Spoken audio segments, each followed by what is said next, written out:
وبرکاتہ بسم اللہ الرحمن الرحیم اللہم صلی علی محمد عبدک ورسولک وصلی علی المؤمنین والمؤمنات والمسلمین والمسلمات۔ روزہ نہ رکھنے کے اعذار۔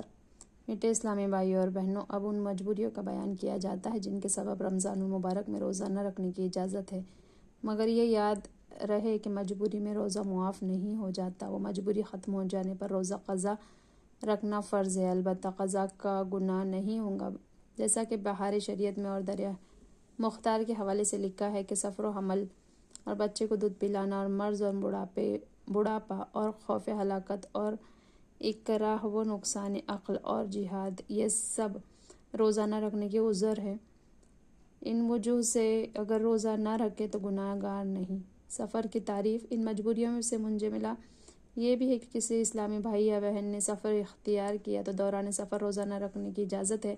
سفر کی مقدار بھی ذہن نشین کر لیجئے۔ سیدی و مرشدی امام اہل سنت اعلی حضرت فاضل بریلوی علیہ رحمہ کی تحقیق کے مطابق شرعاً سفر کی مقدار 57 میل 3 فرلانگ یعنی تقریباً 93.5 کلومیٹر ہے۔ جو کوئی اتنی مقدار کا فاصلہ طے کر کے گھر سے اپنے شہر یا گاؤں کی آبادی سے نکلا وہ مسافر کہلاتا ہے۔ اسے روزے کی قضا کر کے رکھنے کی اجازت ہے اور نماز میں بھی وہ قصر کرے گا۔ مسافر اگر روزہ رکھنا چاہے تو رکھ سکتا ہے، مگر 4 رکعت والی فرض نمازوں میں سے اسے قصر کرنا واجب ہے، نہیں کرے گا تو گنہگار ہوگا۔ قصر صرف ظہر، عصر اور عشاء کی فرض رکعتوں میں کرنا ہے، یعنی ان میں 4 رکعت فرض کی جگہ 2 رکعت ادا کی جائیں گی، باقی سنتوں اور وتر وغیرہ رکعتیں پوری ادا کی جائیں گی۔ دوسرے شہر یا گاؤں وغیرہ میں پہنچنے کے بعد جب تک 15 دن سے کم مدت تک قیام کی نیت سے تھی مسافر ہی کہلائیں گا اور مسافر کے احکام رہیں گے، اور اگر مسافر نے وہاں پہنچ کر 15 دن یا اس سے زیادہ قیام کی نیت کر لی تو اب مسافر کے احکام ختم ہو جائیں گے اور مقیم کہلائیں گا۔ اب اسے روزہ بھی رکھنا ہوگا اور نماز بھی قصر نہیں کرے گا۔ معمولی بیماری کوئی مجبوری نہیں۔ اسی طرح کوئی سخت بیمار ہو اور اسے روزہ رکھنے کی صورت میں مرض بڑھ جانے یا دیر میں شفا یابی کا گمان غالب ہو تو ایسی صورت میں بھی روزہ قضا کرنے کی اجازت ہے۔ اس کی تفصیلی احکام آگے آ رہے ہیں۔ بہرحال آج کل تو دیکھا جا رہا ہے معمولی نزلہ، بخار یا درد سر کی وجہ سے اسلامی بھائی بہن روزہ ترک کر دیتے ہیں یا معاذ اللہ رکھ کر توڑ دیتے ہیں۔ ایسا ہرگز نہیں ہونا چاہیے۔ اگر کسی صحیح شرعی مجبوری کے بغیر کوئی روزہ چھوڑ دے، اگرچہ بعد میں قضا رکھ بھی لے، تب بھی بحکم حدیث سے اس روزے کے عوض 9 لاکھ برس جہنم کی آگ میں جلنا پڑے گا، والعیاذ باللہ تعالی۔ میٹھے میٹھے اسلامی بھائی اور بہنوں، اس سے قبل کہ روزہ رکھنے کے اعذار یعنی مجبوریوں کو تفصیلی بیان کیا جائے، چند احادیث مبارکہ بیان کی جاتی ہے۔ سفر میں چاہے روزہ رکھو چاہے نہ رکھو۔ نمبر 1، ام المومنین حضرت سیدتنا عائشہ صدیقہ رضی اللہ تعالیٰ عنہما فرماتی ہے کہ حضرت سیدنا حمزہ بن عمر و سلمہ رضی اللہ تعالیٰ عنہ بہت روزے رکھا کرتے تھے۔ انہوں نے سرکار مدینہ سرور قلب و سینہ صلی اللہ علیہ وسلم سے دریافت کیا کہ سفر میں روزہ رکھوں؟ آپ صلی اللہ علیہ وسلم نے ارشاد فرمایا، چاہے رکھو چاہے نہ رکھو۔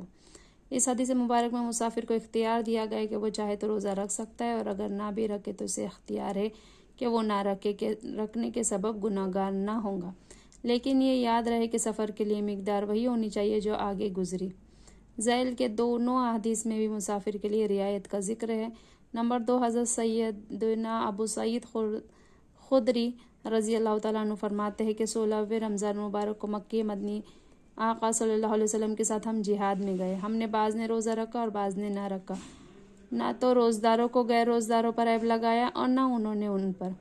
نمبر 3، حضرت سیدنا انس بن مالک قعبی رضی اللہ تعالیٰ عنہ سے روایت ہے کہ مدینہ کے تاجدار غریبوں کے غم گسار صلی اللہ علیہ وسلم نے ارشاد فرمایا، اللہ عز و جل نے مسافر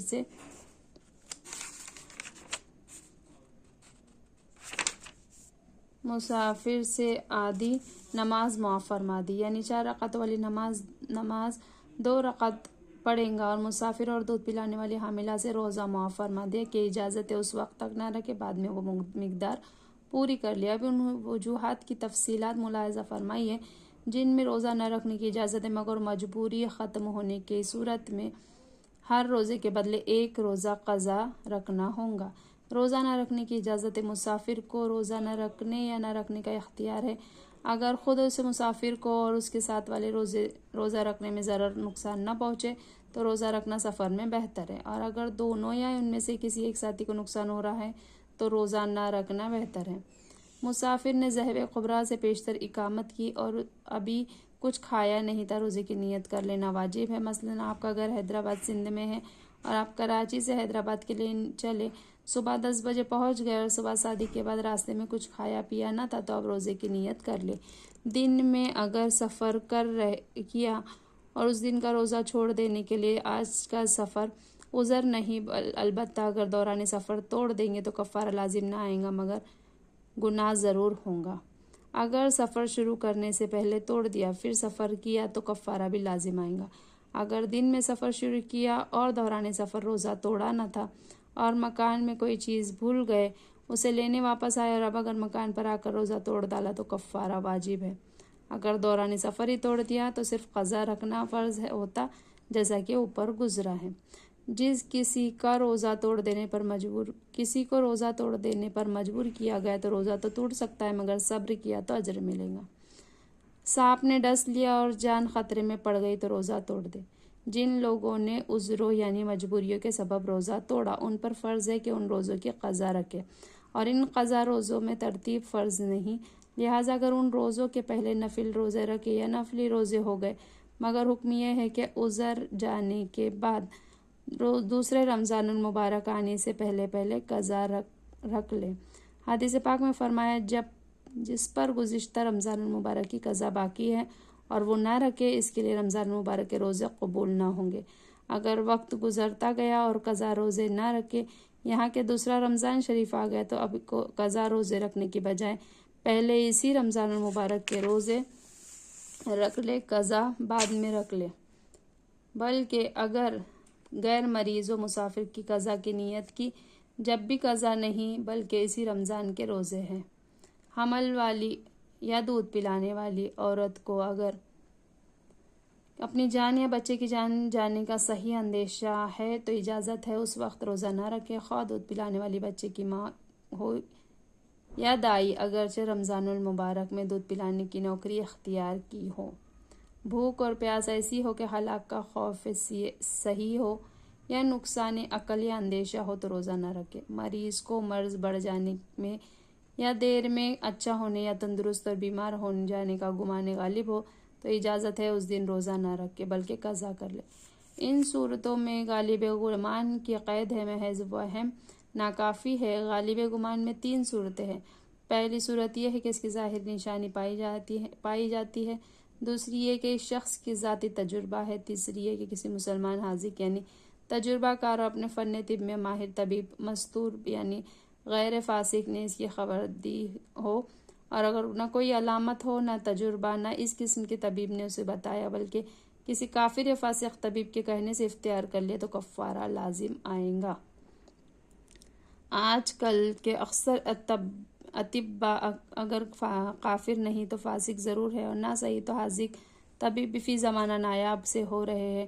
ان لوگوں کا کہنا کچھ قابل اعتبار نہیں، ان کے کہنے پر روزہ افطار کیا جائے۔ ان طبیبوں کو دیکھا جاتا ہے کہ ذرا سی بیماری میں روزہ منع کر دیتے، اتنی بھی تمیز نہیں رکھتے کہ کس مرض میں روزہ مفید ہے اور کس میں نہیں۔ حیض و نفاس کی حالت میں روزہ نہیں رکھ سکتی ہے، نماز ادا کرنا بھی حرام ہے، اور حیض و نفاس کی حالت میں روزہ صحیح ہوتے ہی نہیں۔ نیز تلاوت قرآن یا قرآن پاک کی آیت مقدسہ یا ان کا ترجمہ کو چھونا یہ سب بھی حرام ہے۔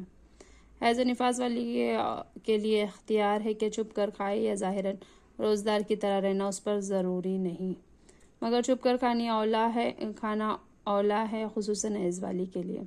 شیخ افانی یعنی وہ معمر بزرگ جن کی عمر اتنی بڑھ چکی ہے کہ اب وہ بیچارے روز بروز کمزوری ہوتے چلے گئے جبکہ وہ بالکل ہی روزہ رکھنے سے عاجز ہو جائے، یعنی اب وہ رکھ سکتے ہیں یا آئندہ ان میں اتنی طاقت کی آنے کی امید ہے کہ روزہ رکھ سکیں گے، اب انہیں روزہ نہ رکھنے کی اجازت ہے، لہٰذا ہر روزے کے بدلے میں بطور فدیہ ایک صدقہ فطر کی مقدار مسکین کو دے دے۔ اگر فدیہ دینے کے بعد روزہ رکھنے کی طاقت آ گئی تو آپ کا دیا ہوا فدیہ صدقہ نافل ہو کر رہ گیا، ان روزوں کی قضا رکھے۔ یہ اختیار ہے کہ شروع رمضان ہی میں پورے رمضان کا ایک دم فدیہ دے دے یا آخر میں دے۔ فدیہ دینے میں یہ ضروری نہیں کہ جتنا فدیہ دیے اتنے ہی مساکین کو الگ الگ کر دے، بلکہ ایک ہی مسکین کو کئی دن کے بھی دیے جا سکتے ہیں۔